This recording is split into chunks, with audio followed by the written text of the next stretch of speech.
Hi everyone, that's delay. Welcome back to my video once again. होइन आज चाहिँ हामी तपाईँहरूले देख्नुहुँदै होला यो चाहिँ काको ब्रिज भन्दा चाहिँ यो चाहिँ सिलगढीदेखि 25 to 30 किलोमिटर चाहिँ टाढो हो होइन यसलाई चाहिँ गजलडुबा भन्छ यो चाहिँ टिस्टा रिभरको होइन ड्याम हो खास चाहिँ अन्त यो चाहिँ जलपाइगुडी डिस्ट्रिक्टमा पर्दो रहेछ अन्त यो चाहिँ टुरिस्ट स्पटै हो यो चाहिँ अब सबैजना आउँदछ हामी सिलगढीमै बसेर पनि हामीलाई चाहिँ त्यस्तो हामी चाहिँ कहिले पनि भिजिट गरेको थिएन र हामी पनि अब यताउताबाट सुनेर चाहिँ हामी पनि गएको आज होइन फ्यामिली म आमा छेमा होइन भाउजूहरू गएको थियो अनि यो यहाँनिर चाहिँ ब्रिजमा चाहिँ हामी पनि फोटो खिच्नु भन्ने ड्राइभर अङ्कलले रोकिदिनु भयो अनि यहाँ चाहिँ हामी नक्कल पार्दै होइन रिल्सको लागि भिडियोको लागि चाहिँ हामी पनि यहाँनिर झरेर सबैजनाले फोटोहरू खिच्यो होइन अनि यहाँ चाहिँ हेर्नु देख्नुहुँदैछ नि यो साइडमा चाहिँ मेरोदेखि पछि चाहिँ त्यो चाहिँ एउटा फुटपाथ जस्तो रहेछ होइन अन्त त्यहाँ चाहिँ यसरी कस्तो डर लाग्दछ क्या हाइट पुरा रहेछ नि त माथि हाइटसँग मलाई त पुरा डर लाग्छ अन्त मलाई त्यो चाहिँ भयो कि माथि त यस्तो माथि त देखेको छैन तर पनि आफू हिँड्दाखेरि चाहिँ माथि नै छ यो भिडियोमा चाहिँ माथि आएको छैन जस्तै यहाँनिर पुरा देख्नुभयो नि पानी पानी छ हो अनि फेरि त्यहाँदेखि चाहिँ नेक्स्ट स्पट चाहिँ पर बोटिङहरू छ जाउँ भनेर अङ्कलले लानुभयो होइन अनि यहाँनिर चाहिँ एउटा रिजर्ट पनि रहेछ जो चाहिँ मैले खिच्नु पाइनँ होइन यो चाहिँ मैले अन्त यहाँनिर हावामहल भन्ने चाहिँ बोटिङको त्यहाँनिर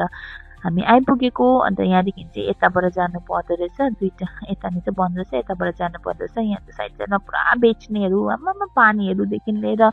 के के नरिवल पानी फ्रुट्सहरूदेखि लिएर रहेछ होइन त्यहाँदेखि चाहिँ भोकर लाग्यो भने खाने होइन हेर्नु त बोट्सहरू यस्तो दामी कलरफुल कस्तो राम्रो देखेको होइन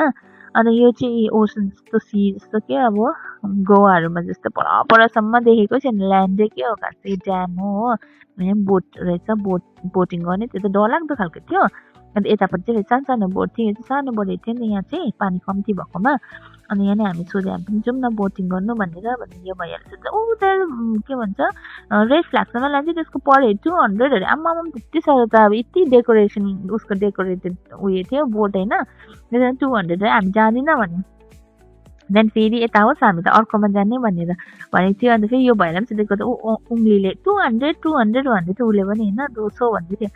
अन्त हामीले त्यो नजानेर चाहिँ यो साइडवाला भैयाकोमा चाहिँ ठिक्क पायो कि कति हो भैया 100 रुपिस पऱ्यो धेरै हामी त्यतिमै जाने एक्सपिरियन्स गर्नु त होइन भनेर चाहिँ हामी गयो यो बोटमा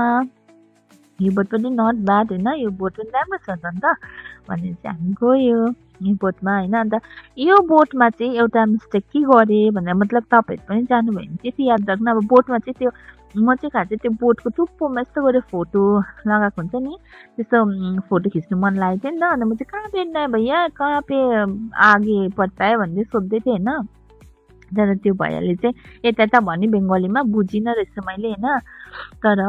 हामीले चाहिँ के गर्यो भन्दाखेरि चाहिँ यो जो छानावाला लिएछु कि हामीले बोट त्यहाँ चाहिँ हामीले चाहिँ त्यो पर डेकोरेटेडवाला पनि नलिनु पर्थ्यो रहेछ त्यो बोट पनि किनभने चाहिँ यसरी छाना आउँदो रहेछ छत्ता आउँदो रहेछ नि त फोटोमा चाहिँ राम्रो आउँदैन रहेछ जो ओपन जो 100 रुपिसवालै थियो तर ओपनवाला बोट हुन्छ नि त्यस्तोमा चाहिँ राम्रो फोटो आउँदो रहेछ नि त त्यो थाहा भएन अन्त चाहिँ पनि हाम्रो चाहिँ फोटोमा त्यही अगाडि त्यो माथिको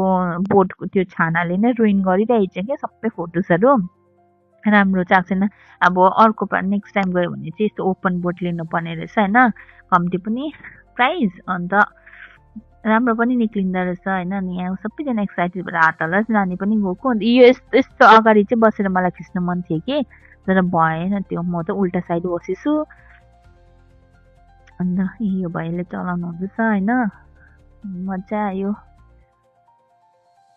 आमा चाहिँ आउनु भएन किनभने आमालाई चाहिँ पानीसँग डर लाग्छ हो अन्त हामी चाहिँ पर बस्छु भने परै बस्नुभयो अन्त हामी यहाँ नानी पनि खुसी भइरहेछ पानीमा यसरी फोटो खिच्नु म चाहिँ उत्रिओरी चाहिँ एउटा भैयाले रिक्वेस्ट गरेँ भैया म फोटो मात्रै खिच्छु नि भनेर फोटो खिचेको होइन अन्त फोटो खिच्यो यस्तो बोटमा जानुपर्ने चाहिँ सबै तपाईँहरू पनि त्यस्तै बोटमा जानुहोस् है यी नारियल पानीहरू अन्त यो चाहिँ आज चाहिँ यति साह्रो घाम लागेको थियो कि जस्तो विन्टर जस्तो पनि थिएन पुरा गरम थियो त्यस्तो क्र्याबहरू पनि पाउँदो रहेछ हो गोवामा चाहिँ सी फुडहरू पाउँदो रहेछ हामी पनि ट्राई गऱ्यो तर त्यस्तो मिठो चाहिँ थिएन हुन्छ गाइज, आजको लागि यति नै हो video. Bye bye, thank you for watching.